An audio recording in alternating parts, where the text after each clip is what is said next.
What is going on, YouTube? Welcome to the Profit Playbook DFS.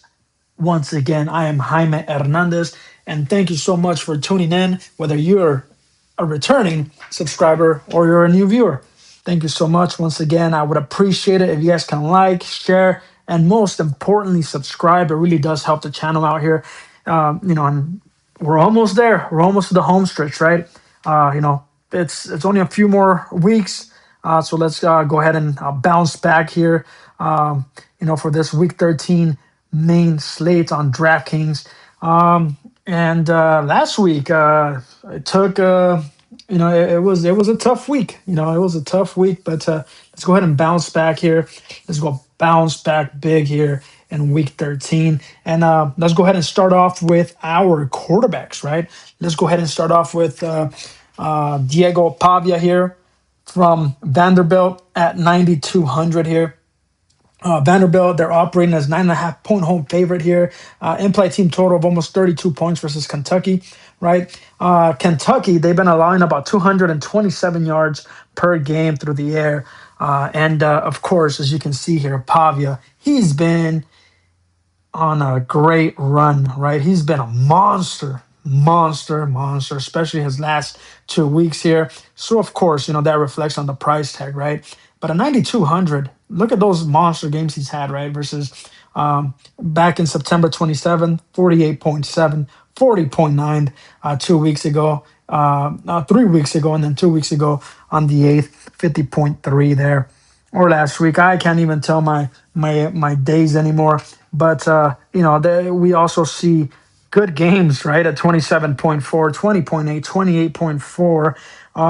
And the reason I say 31 points, and the reason I say it like that and laugh is because those good games, I will accept those games with his price tag, but man, he's had some monster games that make his good games look kind of like bad, But Diego Pavia here, due to that, I love him a lot, right?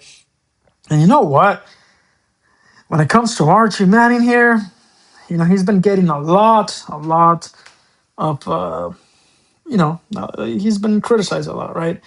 And you would expect him to perform better based off the team. Everyone was saying Texas is winning the championship this year before the year began. I never said he was winning the championship, but I thought they were going to be top five all year long, right? My pick since the beginning has been Ohio State, and it looks like there's going to be. Is there even going to be anyone that can stop him? Right. My bet is it was on Oregon. Of course, Oregon lost to Indiana, but I don't see Indiana stopping Ohio State here. In the Big Ten championship game. But regardless, whatever. Let's get towards Manning here. They are playing versus Arkansas this weekend, right? They're about 10 home point favorites and implied for almost 34 points here, right? And like I mentioned last week, Arkansas, they struggle versus the pass, right? So it's a get right game for Arch Manning here. And of course, that whole Texas team, led by Manning, was completely, they were garbage against Georgia. They struggled big time, right? But they should, he should bounce back big here and should, basically quiet the haters here. I do like Arch Manning at 9,000 here versus Arkansas at home. And then let's go to, let's see here, Julian Sayin, right? Ohio State. Where is he? I passed him like he was literally down there, up there. Oh wow, look, top three quarterbacks, right? When it comes to Mr. Sayin here, right?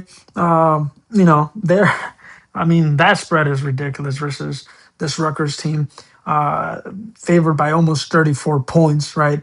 And they're projected to score 45 points. So, what did we mention about Rutgers defense, pass defense? They've been horrible, averaging 245 passing yards against, right? And allowing a total of almost 450 total yards, which is, this is bad, right?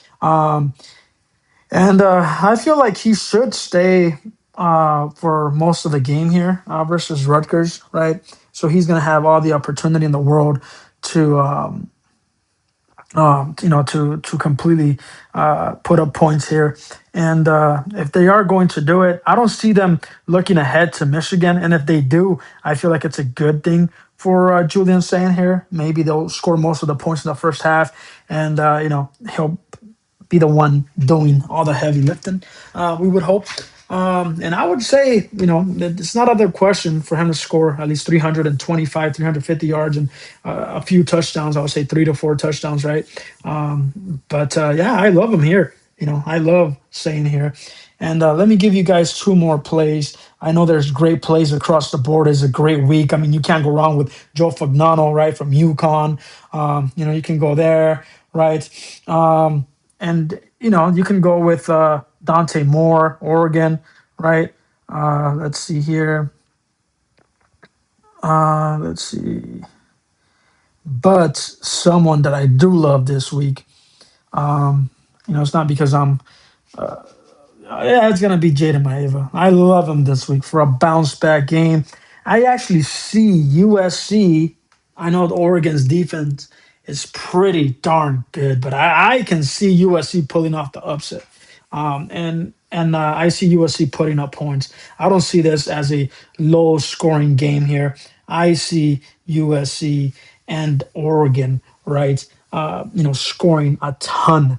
I know USC's projected total is about 25. Even if it's 25, I do believe Maeva is going to be the one, doing the heavy lifting for SC. But I think USC scores north of 30, and same with Oregon. I feel like it's going to be a back and forth game, and I'm going to have Maeva a lot here. Of course, I'm going to stack him up with, both of his top receivers most likely. But I love USC in this spot versus Oregon. I feel like not a lot of people do, but I do.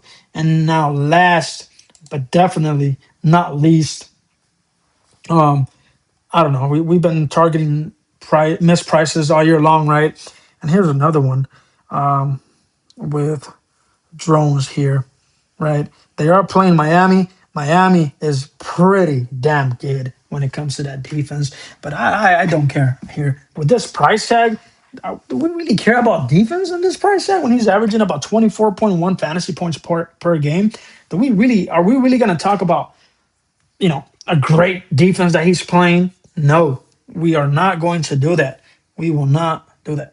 I feel like he's a slam dunk play, right? He's played a few tough teams already, and he's put up points. So, what difference does it make that he's playing Miami? Miami's not going to get into the playoffs. They can, regardless. Drones, I love drones here at quarterback. But yeah, one of my favorite plays though at quarterback is definitely Maeva. And let's go ahead and go to the running backs. Oh, well, first, who's your favorite quarterback play? I know there's a lot of great games and a lot of great picks here, but those are my favorite. But Maeva and Drones are my top two there. Let's go ahead and get to the running backs. Let's see, running backs here, and you know you can see there Jeremiah Love is not there, so clearly we're not going to mention him, right? And when it comes to the top Shepherd, no, that's a pass for me, right? Hardy, uh, I don't know. When it comes to it's a tricky one here with USC, right? That versus Iowa didn't really do much here, but let's see on Jordan real quick. Is Jordan playing? He's doubtful, so he's doubtful. But King, he's looked great for most of the time he's been starting versus Iowa. I mean, it was a messy game there versus Iowa, but if he's gonna bounce back, he might bounce back here, right, with a few receptions, I would say. I'm not the biggest fan of Miller in this spot, but if you're gonna spend up, I think you spend up for either Miller, right, or you just go all in on Maeva there. But when it comes to running backs, who do I like here? It's a little tough, here. So let's see. What's Fletcher looks like he's playing. So if not, there would have been huge value on Pringle Jr. there. But anyways, that's not what we're here for. We are here for our favorite place at running back, and that who's gonna get us started? That is Cam Edwards from UConn. I did mention just touch a little bit on on his quarterback, but UConn is a 7.5 point road favorite, right? With an implied team total of 37 points. That's crazy, right? But the reason I'm passing on the quarterback is because Florida Atlantic, they've been one of the worst teams in the country versus the run, almost 215 yards allowed, right? And as you can see here with Edwards, look at his rushing attempts there. Look at those opportunities, right? And of course, he'll get a reception here and there. And he's been a clear RB1 for this UConn team. I love him. I mean, I'm going to play him in all my lineups, easily. Cam Edwards, I love him this week here. And there's no reason to pass on him there. Like I said, if you're going with drones, he opens up a lot of salary there, right? And then second, we can go ahead and go with Way Sean Parker out of Utah, right? Look at those opportunities, 10, 17, 15, right? Um, he's not going to get a ton of receptions there, but that's okay, right? Utah's a 16.5 point home favorite with an in-play team total of about 35 points versus Kansas State. So what does that mean? That means Utah goes up early. Way Sean Parker is going to get his carries, right? And I love that. I love it. He's been very efficient, and I mean, what else can you ask for? In a running back, right? You want to make sure that you get opportunities there, and it looks like the game. It looks like if Utah does get up early, it looks like he's going to be the clear RB1 there, right? And it's crazy, how the tables have turned. Look at the price on Washington. Look, it's 9,000, 8,900, 8,500, 9,100, 8,200. But it's been crazier. It's like he was supposed to be one of the best running backs in the country, but I don't know. Like he hasn't been performing well, but I'm gonna have my eyes on him at this price, like 5,700. He still has that skill. He's still him, and I feel like that upside is crazy here. If he's healthy, I mean, man, he should go off. Especially, I mean, I think Utah's a pretty good, tough defense, right? And the 14 attempts for 97 yards there. He normally catches a lot of passes, or and there was none of that, no touchdown. If he gets the same opportunities as he did versus Utah, I feel like he's gonna be a steal and one of the best value plays on the slate at running back, which he is my value play of the week at running back. And that's all I have for you for running backs there. Who's your favorite play? I know it's a weak field at running back, right? But, we have those weeks. Last week we were weak at quarterback. This week at running backs, but it's okay. We can go ahead and get some strong quarterback play and receiver play this week that'll make up for those running backs. But that's good. We don't have to pay up for Love or any of these guys at least, right? So let's go ahead and get with the receivers here. Let's see, who can we go for? Um, for sure, Makai Lemon. I'm going with Makai Lemon 100%. We talked about Maeva, right? So we're definitely going with Lemon there. And then let's just go to, let's go team by team, actually. So Maeva and Lane, I do love. If you want to get Maeva, stack him with Jacoby Lane and Makai Lemon, right? If you love Maeva, there's not much to say about, Lane and Lemon. I mean, you have to kind of stack him, I would say. And Lemon, he's arguably WR1 this year. I know there's a lot of really good receivers there, but the way that he's playing against great competition, Makai Lemon might just be the best wide receiver in the country this year. But anyways, Makai Lemon and Jacoby Lane, I love this week, especially since I am going to be having 100% of that USC passing game right there. Um, and then, of course, you always have McAllister there, right? When it comes to McAllister, the thing is, I did not mention, oh, damn it. I didn't mention this TCU passing game here and for quarterback, right? But Hoover, I mean, I don't know. He's been struggling, you can say, but still, when it comes to McAllister, whether Hoover's struggling or not, he's that number one guy for TCU and for Hoover. So He's not the greatest plays based on his price tag and due to Hoover, but if Hoover bounces back, you know damn well McAllister's going to bounce back. So there's some love there when it comes to McAllister. Why not, right? And someone that I always love, no matter what, is Bar Kate, right? And you guys know that. I've been high on him this past few weeks. I know the last 2 weeks haven't been his strongest, but we can go back to Cooper Barkate. I mean, that's really it when it comes to Duke. I know they had two guys, Kashawn Brown, right? But he let me down. He let me down. So the guy here to target for me is going to be Barkate. I love Barkate. I'm definitely going to have him here, especially right if Duke were to struggle versus UNC, then Duke will be playing catch up. But even then, I mean UNC has been getting cooked. So I do like Barcade there. Let's see here. Who else do we like? Let's see. I don't think Hassan playing. I mean, not Hassan. Smith. Let's see here. I mean, we have to keep an eye there, right, for Ohio State.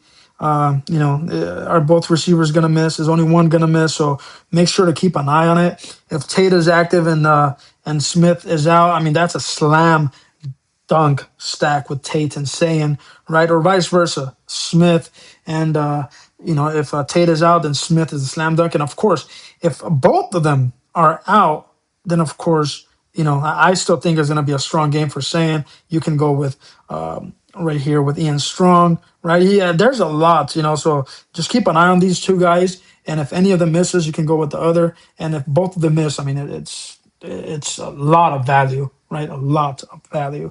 And then when it comes to Bell here versus AFU, once again, you can go ahead and target him. He's been a monster, right?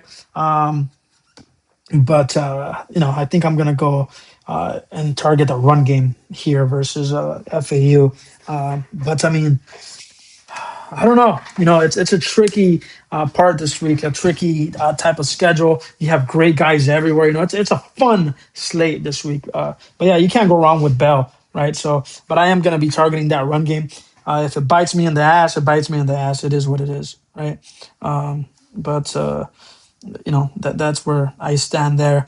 Talking about getting bit in the what, Omega Blake did that the last 2 weeks, right?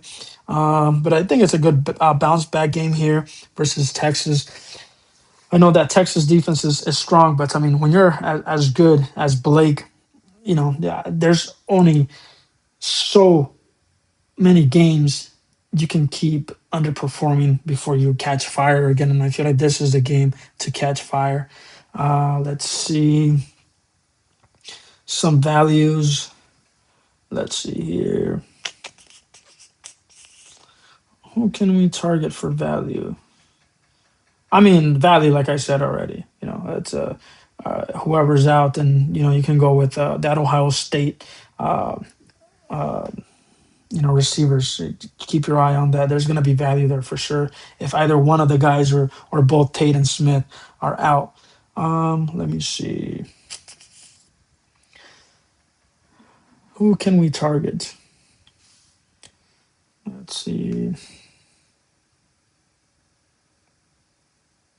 Damn, this thing lagged. They went down after a million years of scrolling down. Let's see. I don't know. When it comes to receivers and value, there's always value, right? Like when it comes to Oregon, Baylor. I know Baylor's on this slate. Come on, we just mentioned Washington. Trigg, I mean, for his price tag, I feel like he's a pretty good value. You have Trigg. You can go ahead and target Wilson, right? And then who are we targeting earlier in the year? What was this guy?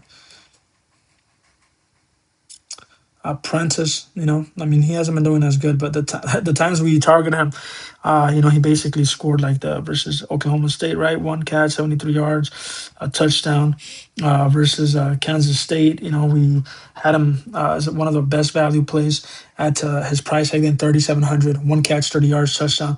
But there's value, to be had.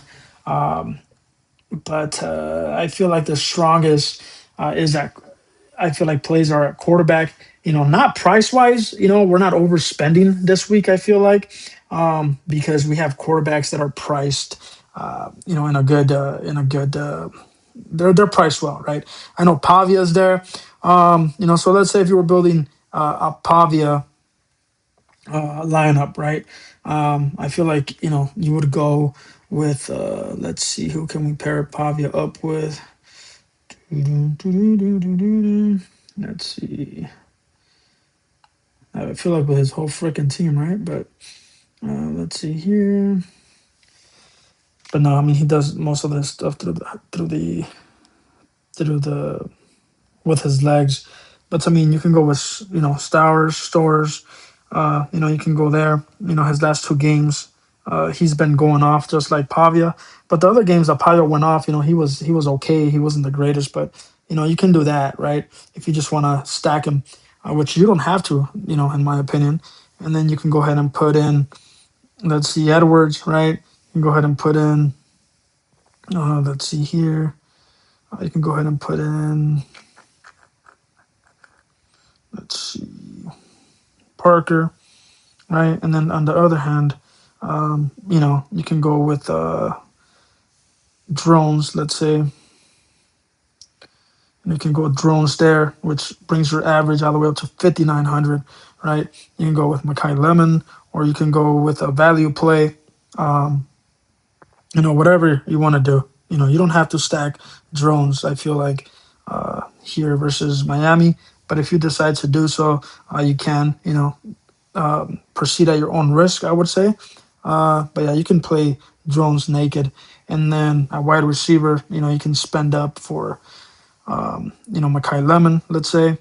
And then you can go with a little bit of value. And let's see here. See, he's having a good year for value. Why not, right? Let's see.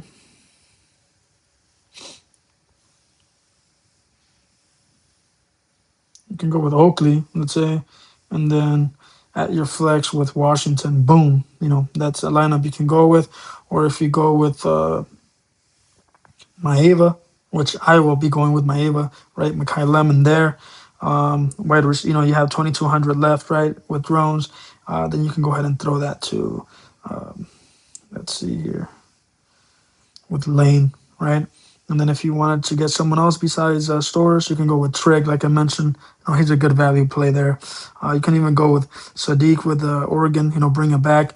There's a lot you can do there. Or you can go with Brown. It doesn't really matter, but, more than likely, I'm going to be going with one of these two lineups, the ones that I just showed, or this one.